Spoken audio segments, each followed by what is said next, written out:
ಸರ್ಕಾರದ ನಿಯಂತ್ರಣದಲ್ಲಿರುವ ದೇವಾಲಯಗಳ ಕುರಿತು ನಾನೊಂದು ವಿಡಿಯೋನ ಮಾಡಿದ್ದೆ. ಆ ವಿಡಿಯೋನ ಅನೇಕರು ನೋಡಿದ್ದಾರೆ. ಆದರೆ ಕೆಲವರು ತಪ್ಪು ತಿಳುವಳಿಕೆಯಿಂದ ಸಣ್ಣ ದೇವಾಲಯಗಳಿಗೆ ಧನ ಸಹಾಯವನ್ನು ನಿಲ್ಲಿಸುವ ಉದ್ದೇಶವನ್ನು ಹೊಂದಿದ್ದೀರಾ ಎಂದು ನನ್ನ ಬಳಿ ಪ್ರಶ್ನಿಸಿದ್ದಾರೆ. ಆದರೆ ನನ್ನ ಉದ್ದೇಶ ಯಾವತ್ತೂ ಅಂತಹದ್ದಲ್ಲ. ಕಾರ್ಕಳದ ಸಣ್ಣ ಹಳ್ಳಿಯಲ್ಲಿರುವ ಅಂತಹ ಸಣ್ಣ ಮತ್ತು ಶಕ್ತಿಶಾಲಿ ದೇವಸ್ಥಾನಕ್ಕೆ ನಮ್ಮ ಸಹಾಯದ ತುಂಬಾ ಅಗತ್ಯವಿದೆ. ನಾನು ಮಾತನಾಡುತ್ತಿರುವ ದೇವಸ್ಥಾನ ಕಾರ್ಕಳದ ಕಣಂಜಾರು ಕ್ಷೇತ್ರದ ಶ್ರೀ ಬ್ರಹ್ಮಲಿಂಗೇಶ್ವರ ದೇವಸ್ಥಾನ. 80 ವರ್ಷಗಳ ಹಿಂದೆ ಈ ದೇವಸ್ಥಾನದಲ್ಲಿ ಪೂಜೆಯು ನಿಂತಿತ್ತು. ನಂತರ ದಿವಂಗತ ವಾಸುದೇವ ಮಂಜಿತಾಯರವರು ಈ ಊರಿಗೆ ಬಂದು ಪೂಜೆಯನ್ನು ಮಾಡಲು ಪ್ರಾರಂಭಿಸುತ್ತಾರೆ. ತದನಂತರ ಅವರ ಮಗನಾದ ದಿವಂಗತ ರಾಮಕೃಷ್ಣ ಮಂಜಿತಾಯರವರು ಪೂಜೆಯ ಜೊತೆಗೆ ಅನ್ನದಾನವನ್ನು ಮಾಡಲು ಪ್ರಾರಂಭಿಸುತ್ತಾರೆ. ಅಂದಿನಿಂದ ಪ್ರಾರಂಭವಾದ ಪೂಜೆಯು ಇವತ್ತಿಗೆ ಅವರ ಮಗನಾದ ಗುರುರಾಜ ಮಂಜಿತಾಯರವರು ಶ್ರದ್ಧಾಭಕ್ತಿಯಿಂದ ಮುಂದುವರಿಸಿಕೊಂಡು ಹೋಗುತ್ತಿದ್ದಾರೆ. ಅಂದು ದಾಮೋದರ್ ಹೆಗಡೆಯವರ ಕಾಲದಿಂದ ಜೀರ್ಣೋದ್ಧಾರದ ಕೆಲಸವು ಪ್ರಾರಂಭಿಸಿದ್ದು, ಇಂದು ಆಡಳಿತ ಮುಖ್ಯಸ್ಥರಾದ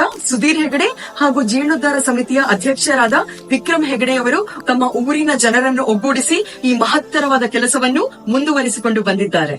ಇದೇ ಬರುವ ತಾರೀಕು ಏಪ್ರಿಲ್ 28ರಿಂದ ಮೇ 8ರವರೆಗೆ ನಡೆಯಲಿರುವ ಬ್ರಹ್ಮಕಲಶೋತ್ಸವವು ಲಕ್ಷ್ಮೀನಾರಾಯಣ ತಂತ್ರಿಗಳ ನೇತೃತ್ವದಲ್ಲಿ ಹಾಗೂ ಊರ ಮತ್ತು ಪರವೂರ ಭಕ್ತ ಮಹನೀಯರಿಂದ ವಿಜೃಂಭಣೆಯಿಂದ ನಡೆಯಲಿವೆ. ಜಾತಿ ಮತ್ತು ಧರ್ಮದಾದ್ಯಂತ ಜನರು ಶ್ರೀ ಬ್ರಹ್ಮಲಿಂಗೇಶ್ವರ ದೇವರಿಗೆ ಅದ್ಭುತವಾದ ಹೊಸ ವಾಸ್ತವವನ್ನು ನಿರ್ಮಿಸಲು ಸಹಾಯ ಮಾಡುತ್ತಿದ್ದಾರೆ. ಸಮಾಜದ ಸಾಮರಸ್ಯಕ್ಕೆ ಇದೊಂದು ಒಳ್ಳೆಯ ವಿಷಯ. ಓಂ ಶ್ರೀ ಬ್ರಹ್ಮಲಿಂಗೇಶ್ವರೋ ವಿಜಯತೆ.